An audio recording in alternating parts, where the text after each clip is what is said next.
La suite ne leur appartient pas. Celui qui frappe ne possède que son geste. La suite ne lui appartient pas.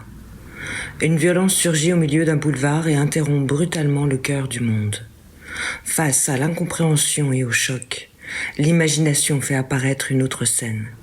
Un jeune homme, une enveloppe, un dessin, quelques mots. Rien n'est effacé. Quelque chose est ajouté. Créer devient alors une manière de reprendre la narration de ce qui nous arrive. Non pas falsifier le réel, mais lui retirer le pouvoir de décider seul de ce qui restera. Je suis au bord d'un boulevard parisien. Je m'apprête à traverser, méthodiquement, scolairement. J'attends le feu vert du petit bonhomme. Il apparaît, je m'avance. Soudain, une grosse carlingue argentée et brillante pile devant moi. La fenêtre est ouverte. Une voix grave, rouge carmin, vomit des insultes. Je ne comprends pas les mots. Je reçois leur violence. En une fraction de seconde, un uppercut verbal. Je suis KO émotionnellement. La voiture repart. Moi, je reste là. Le boulevard continue. Les voitures roulent. Les passants traversent. Le feu change de couleur. Le monde poursuit son mouvement. Le mien s'est arrêté. Je ne comprends pas, encore. L'incompréhension est un territoire que je connais bien. Quelque chose arrive. Les autres semblent en posséder le mode d'emploi. Moi, je cherche encore ce qui vient de se passer. Pourquoi ? Qu'ai-je fait ? Qu'aurais-je dû comprendre ? Ma tête surchauffe. Les mots résonnent. Rouge carmin. Mon corps tremble. Alors un jeune homme à vélo s'arrête devant moi. Il me tend une enveloppe. Pas un mot. Il repart. Je le regarde disparaître.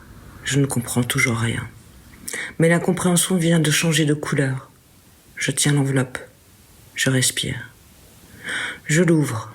À l'intérieur, un de mes dessins et quelques mots. Tu sais, Juliette, ils peuvent couper toutes les fleurs, mais ils n'empêcheront pas le printemps. Signé Pablo Neruda. Je reste immobile, un dessin entre les mains. Quelques secondes auparavant, des mots m'avaient frappé. D'autres viennent maintenant me relever. Les mots ne pèsent rien. Pourtant, certains nous jettent à terre. D'autres nous rendent notre verticalité. L'insulte existe, la violence existe. Je ne les transforme pas en beauté. Je ne les efface pas. J'ajoute une autre scène, une autre voix, une autre possibilité. C'est peut-être cela que l'imagination m'a appris. Le réel n'est pas obligé de rester seul. À ce qui m'est imposé, je peux adjoindre ce que j'invente. Je ne modifie pas ce qui s'est produit. Je refuse seulement que l'événement soit terminé par celui qui l'a provoqué. Celui qui frappe croit parfois posséder la fin de l'histoire. Il ne possède que son geste. La suite ne lui appartient pas. C'est là que commence ma liberté. Dans ce qui vient après. Dans cette seconde où l'imagination reprend la narration. Elle ne falsifie pas le réel. Elle lui retire son monopole. Je n'efface rien. J'ajoute une image, une phrase, un dessin, une autre possibilité. Créer, c'est peut-être refuser que ce qui nous arrive décide seul de ce qui restera. Transformer la trace sans nier l'impact.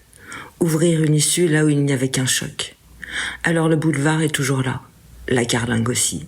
La voix rouge carmin aussi. Mais il y a désormais un jeune homme à vélo. Une enveloppe.